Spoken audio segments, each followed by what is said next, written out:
I'm aware na ganito yung situation ko before and I am so guilty. Nakakahiya. Pagka may bigla ka na kung bisita, kailangan dyan ka lang muna sa labas kasi nakakahiyang papasukin sa loob. Talagang I thought it was normal until gets ko na kung bakit. Pag lumaki ka sa bahay na burara, maraming magkakapatid, mahirap, tapos walang system, yung mama mo hindi ka naturuan, madadala mo pala yun hanggang paglaki. Tapos, pag lumaki ka na, hindi mo rin napapansin na may mga habit ka na gusto mong i-break. Tapos, ang hirap niya i-break kasi hindi ka aware na ginagawa mo pala siya. Ano yung mga 15 habits na binirik ko? Number 1, manage ko yung mga damit ko. Mahilig ako mag-ukay-ukay. So, it give me justice na pumunta sa ukay-ukay kasi 20 lang, 100, 200. May bago, may luma. Tapos, kasi wala akong ganito nung bata ako. So, wala akong lakad, bumibili ako kasi it gives me instant happiness. So, included dito yung mga dresses at t-shirt ko na pambahay. Kung ano-ano din, malaki, maliit, may butas. Lahat yan hindi ko tinatapon. Tapos, base sa pag-aaral, 20% lang pala talaga ng damit natin ang ginagamit natin daily. Tapos, kinikip ko yung mga yun kahit hindi ko sinusuot, walang mga event. Hindi ko alam bakit before gustong-gusto kong collect lang ng ganun, I didn't know na trauma response pala siya na kasi na-deprived ako ng mga gamit and things na wala ako noon before nung bata pa ako. Syempre, pag marami kang bagay, kailangan may space ka. Nakatira lang ako sa apartment. Hindi ko alam, every time na pupunta pala ako sa closet, gusto ko nang umalis kagad kasi hindi ko na na-enjoy pumili ng damit kasi patong-patong na siya and I didn't know na hindi pala siya normal. Kasi nung bata ako, pag kumuha ka ng isang damit, lahat yun guguho sa'yo. Ganun siya kapatong-patong. Nagbibigay lang talaga siya ng comfort. Yun lang talaga ang habol ko kung bakit ako nagko-collect ng mga damit. Yung mga dresses, hindi ko rin siya nagagamit kasi yung style ko is mommy ako dito. Wala naman ako event na pinupuntahan. Hindi ako nagtatrabaho. Pagkatapos yung service ko is tricycle din. So, hindi ko rin talaga masusuot yung mga dresses. Kailangan nakasweater ako kasi napaka-init niya lagi. So, ang ginawa ko kahit masakit siya, ni-rid of almost 80% ng mga damit. Yung mga t-shirt ko na mga malalaki na, may mga mancha, para maiwasan ko na wag na siyang suotin kasi mas nagiging lazy ko pag hindi ako nag-aayos sa bahay. So, pinalitan ko din yung mga damit ng anak ko at saka t-shirt ko ng maayos, gray at black lang. Bakit kamo? Pag napansin ko, pag magsasalang na ako, i-separate ko yung puti saka iba-ibang kulay. Tumatagal yung aking paglalaba kasi may mga puti. Kasi ang puti, high maintenance siya. It takes a lot of your time. Magbababad ka, tapos kailangan make sure na wala siyang mancha. Tapos, isa-separate mo pa siya sa mga black kasi hindi siya pwedeng ilagay sa black kasi mangingitim siya. So, a lot of time yung kukonsume niya. Ayun yung time sana na ginagawa mo ibang bagay kaysa magbababad ka or kung ano-ano gagawin mo dun sa puti para lang ikit siyang puti. Kasi hindi talaga ako masipag. So, kailangan easy yung system ko kaya hindi na rin ako nagtutupi. Lahat ng mga nilalabhan ko, sinasampay ko na maayos. Tapos, pagkatapos diretso ko na lang sa mga damitan namin. Yun, tapos pati yung mga panty, bra, and everything, hindi ko na po siya tinutupi. Tapos, pero yung towel kumot, yun lang ang mga tinutupi ko. Hi, my name is Donna, mom of 3. Every week, mag-a-upload ako 3 times. If you want this kind of content, you may follow me. Then, i-discuss naman natin yung iba pang mga na-normalize ko na akala ko normal nung bata ako. Ang kapasidad ng isang utak sa isang araw para decision making is meron lang tayong 20. Like 20 going to 30 na siya, ibig sabihin nag-reach ka na sa decision fatigue. For example, pag marami ka ng decision na sa isang araw, ganito na yung response mo kasi wala ka ng capacity mag-decision ng tama. Like, sige, kakainin ko na yan. Sige, gagawin ko na yan. Irritable ka na, nasa surviving mood ka na. So, malaking decision making is sa bahay pa lang. Kung buga sa paglilinis, kung kinakailangan to ng maraming decision, ibig sabihin, mapapagod ka at mali ang system mo. Now, gets ko na, laging madumi yung apartment natin, hindi ako nakakapagpabisita or kailangan text mo muna ako bago ako pumunta sa bahay namin kasi ang dumi-dumi talaga. So, number 2. Ang hugasan! Ito yung platuhan namin kasi dalawa lang kami dito. Disclaimer lang guys. Hindi to pakuntian o paramihan kung sino yung the best, mas marami or mas kaunti. Hindi to. Based to sa lifestyle nyo. Marami akong baso dyan, 20, something like that. So, hindi ako maghuhugas hanggang meron pa yan. Ilang beses ka umiinom sa isang araw? 8. more than 8. Eh, ilan pa kayo? So, ilang baso yun? So, ilang beses ka maglilinis sa isang araw? Yung kalat ng baso, everywhere na lang inilalagay. Kaya, prioritize namin yung kaming dalawa lang. Ano lang talaga kailangan namin sa family namin. So, ito lang yung kailangan ko, 2 tasa. Because, hindi na kami nagbabaso kasi ganito yung system na ginawa ko. Ito. So, sa isang araw, lagi namin to pinipil all the way. 2 liters to. Hindi, wala nang hugasan. At nalalaman mo pa kung kailan ka umiinom. Yung anak ko, namomonitor ko rin. Pag gagabi na, pag nandito pa rin yung ano niya, ibig sabihin hindi niya inom yung tubig niya. So, inom mo ng tubig yung isang tao. At ikaw din, malalaman kung naiinom mo ba yung 1 galon na to sa isang araw. So, 2 purpose siya. Tapos wala ka pang hugasan dito. Paano naman kung may bisita ka? Meron akong mga disposable cup. Yan, para walang hugasin. And hindi naman sila nakatira dito. So, gumamit kayo niyan. Paano naman sa plato? So, nag-meal prep kami. So, ang nangyari dyan is, ito lang yung inuhugasan ko every day. Kasi, nilalagay lang namin sa microwave kasi na-meal prep na siya. So, ang ginagawa ko, nagluluto ako ng isang araw, buong araw, tapos pang 7 days na namin yung pagkain. So, hindi na ako kailangan magluto ng at least 3 to 5 hours every day. So, ang dami kong tinipid. Isang another topic na naman yung meal prep. Kaya, yung hugasan nasa glass lang siya. So, usually every day, ito lang yung hugasan namin. Kaya, wala na akong kailangang hugasan. Pagka nandito yung lalagyanan ninyo ng mga plato, ang mangyayari, etong counter ninyo na occupied na.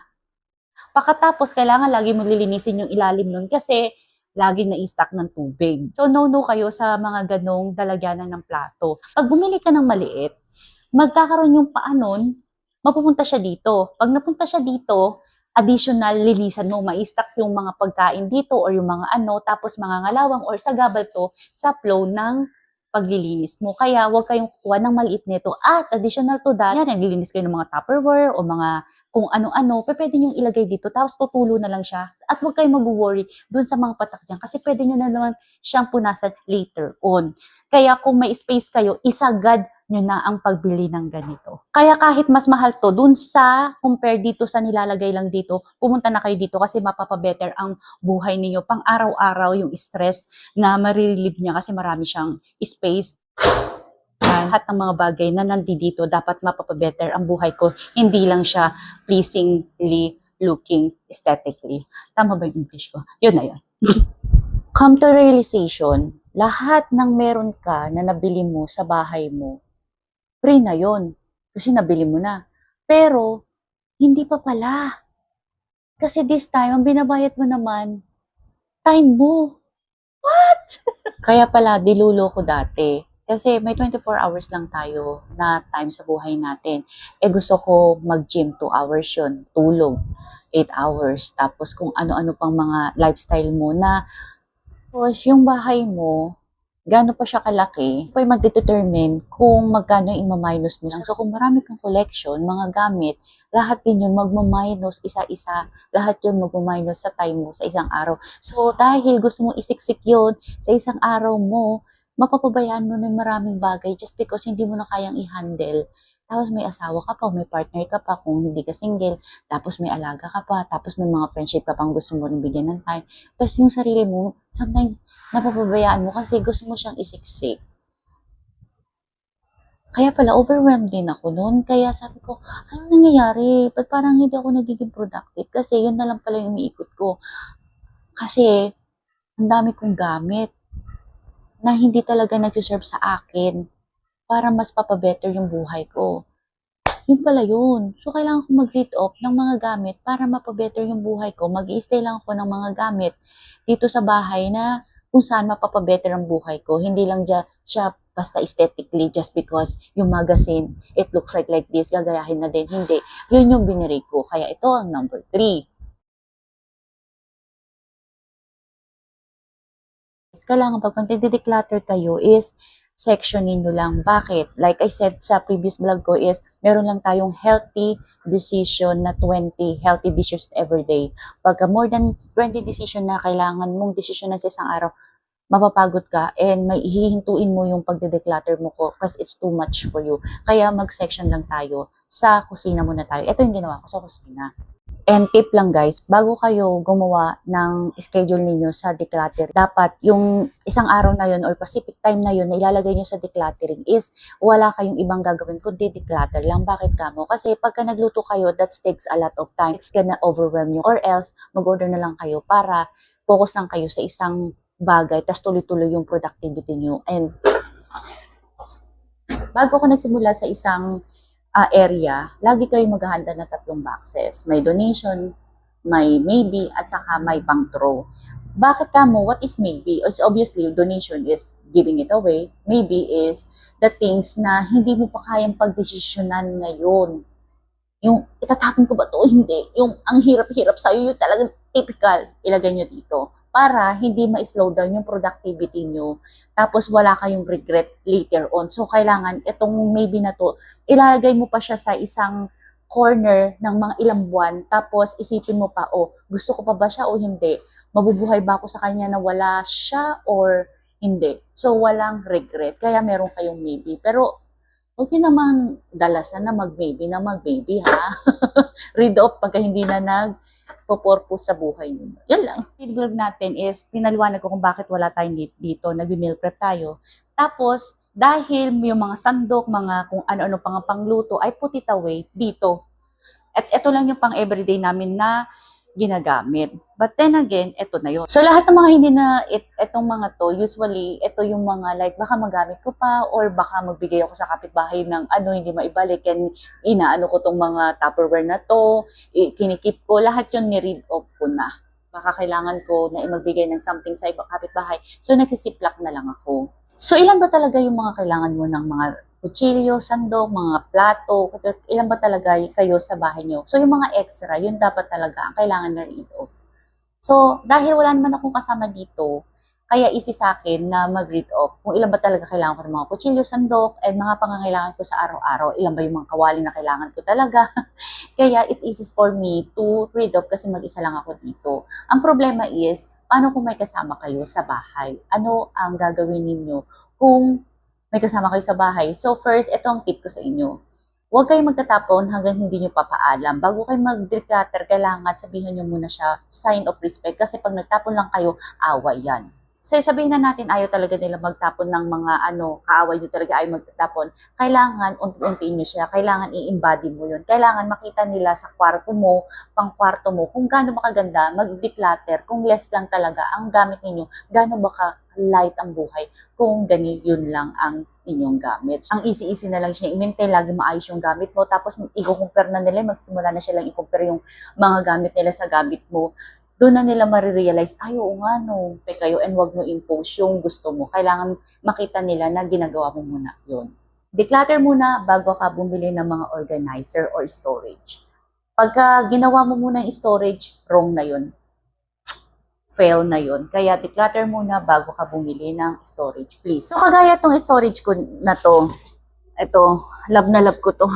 Sana dati ko pa to alam. Kaya binili ko tong storage na to kasi wala tong cabinet. Instead na lagyan ng kurtina or something, kailangan ko ng mga gamit na to para hindi ko kung saan-saan na lang sila hahanapin. So, bakit perfect tong na drawer na to? Kasi yung size niya, ganito kasi yan.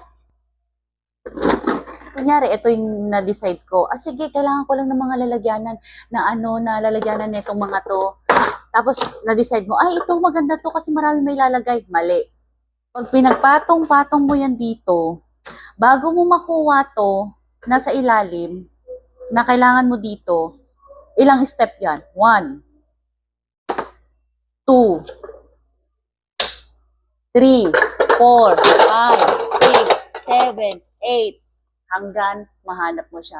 Pagkatapos mong nakuha yun, pagod ka na. So, another step na naman. 1, 2, 3, 4. Ang daming step. So, tatamarin ka ng hanapin kung ano yung nandito kasi patong-patong na siya. Tapos, kailangan mo pa mag-dive in para lang mahanap mo yung isang bagay. Pagod ka na. Versus ito. Kaya gustong-gusto ko yung size na to kasi ano lang siya. Isa lang talaga yung may lalagay mo. Kunyari, ito. 1, 2, 3. Tapos pag binalik mo, mabilis na siyang ibalik. Kaya gustong-gusto ko to kasi perfect lang yung space niya para pag may nilagay ka na maliliit na bagay na ganito, kita mo na siya kaagad at hindi siya patong-patong. Kaya perfect yung mga ganito. Kaya pag nagpagawa kayo ng mga bahay, magpagawa kayo ng maraming ganitong slim, huwag yung malalaki kasi headache ang abutin ninyo. Nilagyan ko tong mga sulat na to kasi bakit ka mo? Nilagyan ko siya ng mga Pacific. Pag kumuha ka dito, luto, ibabalik ko na. So, hindi ko na maalala kung saan ko inilagay. Ang gagawin ko, kung sino na lang yung available dito, doon ko na lang ilalagay. Tapos, ilagay mo na naman. So, kailangan ka na naman. So, kailangan buksan mo yung kasi nakalimutan mo kung saan mo inalagay yung drawer. Yung ano, kaya, kailangan niyang may pangalan. So, dahil naglagay ako ng system na to, na may mga pangalan dito, hindi ko na mailalabo-labo sila. Pag inorganize mo na to, kasi nag-declutter ka na, inorganize mo na to. So, yun na yung system mo. Pag binuksan mo to, ibabalik mo dito kasi may pangalan na siya. So, that's your system. Diyan na siya. Kailangan susundin nyo to para isa lang ang system nyo at hindi makalat ang drawer ninyo. Kaya maraming drawer ang nag-end up na makalat kasi ayun yung mindset natin. Kung saan yung may available, doon na lang isusuksok. Kaya, magugulat na lang tayo, oh my goodness, ano to? Bakit ganito yung drawer? Kaya, yun ang system na hindi tayo aware. Kaya, nilagyan ko nito. Nasa unahan dito, ayun talaga yung pang-everyday namin ginagamit. Tapos, kailangan kabisaduhin mo din kung saan siya, kung saan ibabalik yun. So, para kang may bagong keypad. Pagka, saan na ba to? Yan, ito. Pag kinuha ko to minsan, guys, sabi ko, saan na ba yung kutsinta? Gumaganon pa ako. Kutsinta, kutsinta.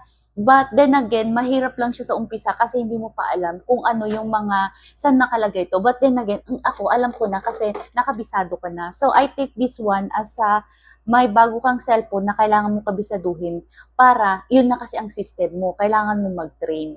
Tapos na yung system ko, eventually, nakabisado ko na siya kung saan siya nakalagay. So, it takes time din. Yun din lang ang masama and cons ito. But I love this. Hindi ko na kailangan siyang i-manage kasi meron na siyang system na alam ko kung saan ko ulit kukuhanin siya. So, it less time. Kasi nakakainis yung bagay na pag hinahanap mo tapos wala pala siya. So, kailangan mo pang buksan tong mga drawer na to. This time, wala na yung eliminated na yung inis ng ganun. Kasi lahat dito napuput back where it belongs. Kasi ang rules sa bahay dapat is lahat ng gamit mo dapat merong inuuwi ang bahay. So, pag ginamit mo yun, alam mo na dapat na hindi mo na kailangan, saan ko ilalagay ito? Wala na yun. Kailangan meron siyang space. Kasi pag wala siyang bahay, ang tawag sa kanya ay homeless. Kalat siya. Kaya yun ang golden rule sa bahay na inadapt ko na method. Kaya yung anak ko, ganun din yung system ko sa kanya, binilhan ko din siya nun. Kaya, yung mga laruan niya, may system din. Alam niya na rin kung saan niya kukuha niya, alam niya na rin kung saan niya ibabalik. Kaya bago niyo bilhin yung isang bagay na nire-recommend ko, always look at it kung mag-angkop ba siya sa place na paglalagyan ninyo. And lahat ng nakikita niyo dito, please, panoorin niyo muna bakit ko siya binili. Kasi, para maliwanagan kayo at hindi rin kayo mabudol kasi sayang. Less things, less stress.